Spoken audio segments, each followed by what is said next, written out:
علی گور بلوچ صاحب سے بات کر رہے ہیں. گور صاحب ایک طرف تو آپ مذاکرات چل رہے ہیں, اللہ اللہ کر کے مذاکرات کی ٹیبل پہ آئے ہیں, دوسری جانب فوجی عدالتوں سے سزائیں بھی ہو رہی ہیں. آپ کو لگتا ہے اس سے مذاکرات کا عمل کسی حد تک متاثر ہوگا؟ کیونکہ ایک فریق ہے جی اسٹیبلشمنٹ جس نے آج D G I S P R نے پریس کانفرنس کر کے تمام کے تمام پاکستان کے موجودہ حالات کے ذمہ دار انہوں نے, چاہے فورن پالیسی کے حوالے سے ہو, چاہے 26 نومبر کے حوالے سے ہو, چاہے 9 مئی کے حوالے سے ہو, چاہے سوشل میڈیا کے حوالے سے ہو, تو پوری چارج شیٹ ہے پاکستان تحریک انصاف کے خلاف.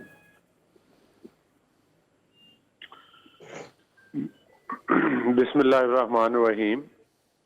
آواز آ رہی جی میری؟ جی بالکل آ رہی ہے جی. دیکھیں صورتحال یہ ہے کہ جس طرح سے ابھی میرے پہلے دوست بات کر رہے تھے اور انہوں نے جس طرح حالات و واقعات ماضی کے بتائے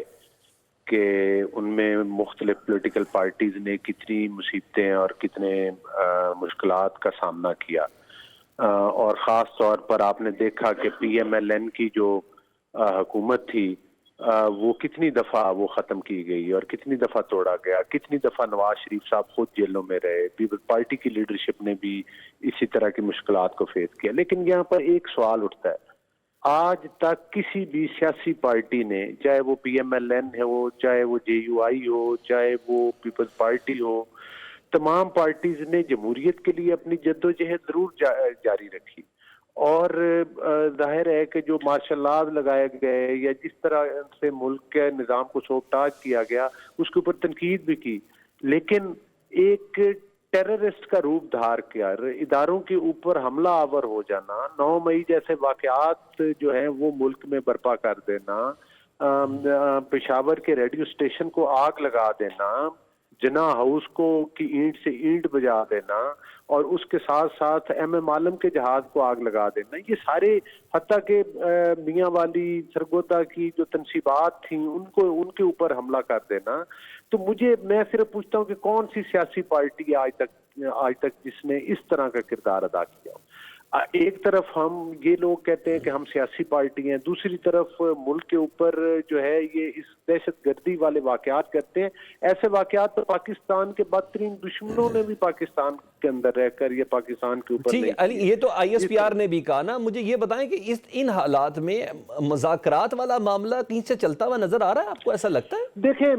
مذاکرات کا بنیادی مقصد یہ ہے, پہلی بات تو یہ ہے کہ پہلے یہ کہہ رہے تھے کہ بھائی جن لوگوں نے یہ واقعات کیے ہیں وہ ہمارے ہے ہی نہیں, یہ واقعہ ہم نے کیا ہی نہیں ہے, حالانکہ پوری دنیا نے دیکھا,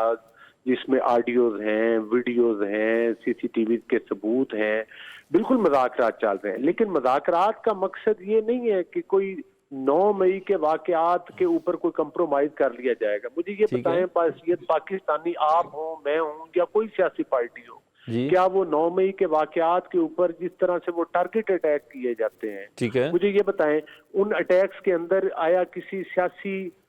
کسی اور بلڈنگ کے اوپر, آپ نے کسی انتظامی بلڈنگ کے اوپر کوئی حملہ دیکھا ہو, آپ نے کسی کو پولیٹیکل فگر کے کسی گھر کے اوپر حملہ دے, پھر تو ہم کہیں کہ چلیں جی مشتل ہو گئے لوگ, کسی نے ادھر کے, یہ تو ماڈل ٹاؤن میں بھی ہوا تھا, نہیں اس دن ماڈل ٹاؤن میں بھی ہوا تھا, ایچ بلاک میں بھی ہوا تھا, یہ سب ہوا تھا. میری گزارش سنیں, جو ماڈل ٹاؤن کا واقعہ ہوا تھا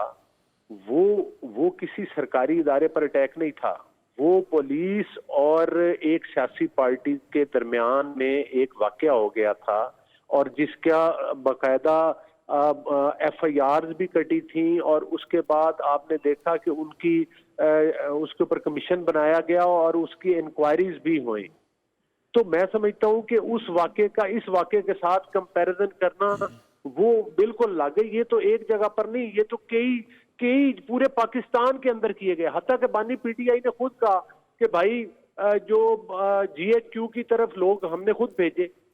اور جو ان کے لیڈر ہیں, جو ان کی فرنٹ لائن کی لیڈرشپ ہے, کوئی ان کو ڈائریکشن دیتا ہوا کسی کی, وہ کہہ رہے ہیں ڈائریکشن کوئی اور دے رہا تھا, وہ کہہ رہے ہیں ڈائریکشن کچھ اور دے رہا تھا. ایون آج حفیظ اللہ نیازی صاحب بھی کہہ رہے تھے کہ میرے بیٹے کو بھی ڈائریکشن کسی اور نے دیا ہے. دیکھیں بات یہ ہے کہ وہ تو اب بنا دینا علی بھائی, ایک بار آپ لوگ بنا دیں judicial commission once for all, یہ چیز ختم ہو جائے. نہیں دیکھیں, نہیں نیازی صاحب ہمارے لیے قابل احترام ہے, لیکن جس طرح سے فوجیوں کی وہ پتلون کو لہرایا گیا تھا وہ کوئی ڈھکا چھپا ہوا ہے. مجھے یہ بتائیں کہ اس قسم کے جو واقعات ہیں کیا وہ پاکستان میں ہونے چاہیے؟ اس طرح کے واقعات کرنے چاہیے, اس کے بعد کے واقعات بھی نہیں ہونے چاہیے. میں کہہ رہا ہوں اس کے بعد کے بھی نہیں ہونے چاہیے سر.